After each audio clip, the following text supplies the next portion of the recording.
আমরা এখন এসে পৌঁছেছি সুশীল কুমার চট্টোপাধ্যায়ের বাড়িতে, যার নাম এক ডাকে সবাই নকুবাবু বলে চেনেন।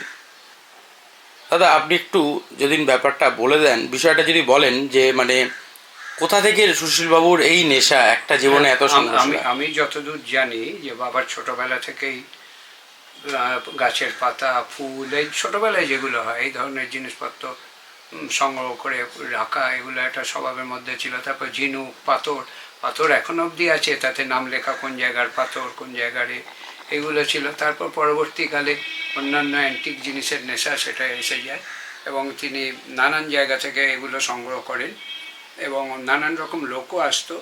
শুনেছি ওনার সঙ্গে বিভূতিভূষণ বন্দ্যোপাধ্যায়ের হ্যাঁ, হ্যাঁ, একটা হ্যাঁ, হ্যাঁ, হ্যাঁ, হ্যাঁ, যোগাযোগ। যোগাযোগ ছিল। এই কারণে আমি বলছি যে আমাদের ধলুমগড়ে একটা বাড়ি ছিল, এখনও আছে।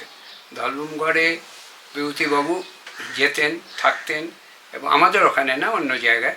এবং ওনার ভাই নটুবাবু ওখানে হোমিওপ্যাথি ডাক্তারি করতেন উনি। আর বিভূতিভূষণবাবু থাকতেন ঘাটশিলায়।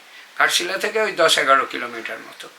তো সেই সূত্রে আলাপ, এবং আমার দাদুর সাথে একটা বইয়েতেও লেখা আছে, পশুপতিবাবুর বাড়ি গিয়েছিলাম বলে বিভূতিবাবুর একটা বইয়েতে লেখা আছে, খুব সম্ভব অরণ্য মর্মন